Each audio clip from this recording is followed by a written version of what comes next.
আজকে ভিডিওতে দেখাবো মার্বেলের চেন ডিজাইন কিভাবে বানানো হয়। এই যে ডিজাইনটা দেখতে পাচ্ছ, এই ডিজাইনটা আমরা সম্পূর্ণ হাতে তৈরি করেছি, মেশিন দিয়ে কেটে কেটে, বড় পাথর, সেলাপ পাথর থেকে কেটে কেটে আমরা এই যে ডিজাইনটা তৈরি করেছি। চলো তোমাদেরকে দেখাচ্ছি।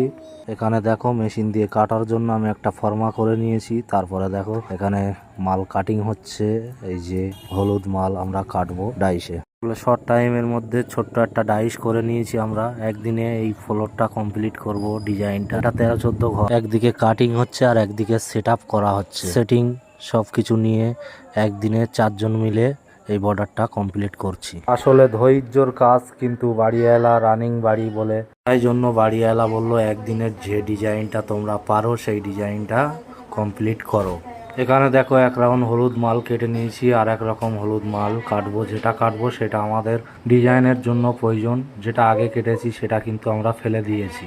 ভিডিওটা সম্পূর্ণ না দেখলে বুঝতে পারবে না যে এটা কোন মাল কাটিং হচ্ছে। এখানে দেখো আমাদের পুচু লেবার কি করলো। তো চলো মালগুলো নিয়ে তোমাদেরকে দেখাচ্ছি যে এই মালটা কোন জায়গায়, ডিজাইনের কোন অংশটাই লাগবে।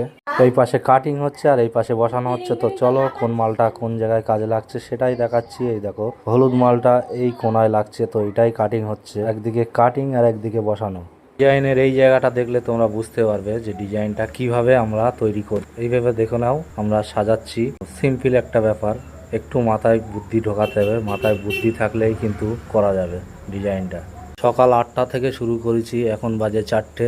এখনো বাকি আছে, যেটুকু বাকি আছে এখনো হয়তো ঘন্টা 2-1 লাগবে। পাথরগুলো কিন্তু কোনো আটা দিয়ে ফিক্সড হচ্ছে না, ডাইরেক্ট সিমেন্ট বালি দিয়ে ডাইরেক্ট আমরা এইভাবে সাজিয়ে তারপরে এটাকে, এই সাজানোটাই হচ্ছে শ্রেষ্ঠ, কারণ এটা হচ্ছে ডাইরেক্ট ঘোলা দিয়ে আমরা সাজাচ্ছি। এরপরে আমরা এটাকে সাজিয়ে ডাইরেক্ট পিটিয়ে বসিয়ে দেবো। পেটানো বলতে কেমন কি দিয়ে, চলো সেটা তোমাদেরকে দেখাচ্ছি ভিডিও। হাতে একটা ফ্লোর টাইলস নিয়ে নিয়েছি আর একটা কাপড়। তারপরে এইভাবে সাইডের বর্ডারটা ধরে হালকা হাতে টাইলস দিয়ে পিটিয়ে দিচ্ছি, সমান হয়ে যাচ্ছে। ডিজাইনটা কেমন হলো তোমরা কমেন্টে জানাবে। আর এমন সুন্দর সুন্দর ডিজাইন পেতে গেলে পেজটাকে ফলো করে রাখবে। আর যদি তুমি একজন মার্বেল মিস্ত্রি হয়ে থাকো তাহলে এই ভিডিওটা তোমার মোবাইলে শেয়ার করে রাখবে, যাতে ভবিষ্যতে তুমিও এই ডিজাইনটা বানাতে পারো একদম সিম্পল। চলো আজকে ভিডিওটা এই পর্যন্ত শেষ করলাম। সবাই ভালো থাকবে, খোদা হাফেজ।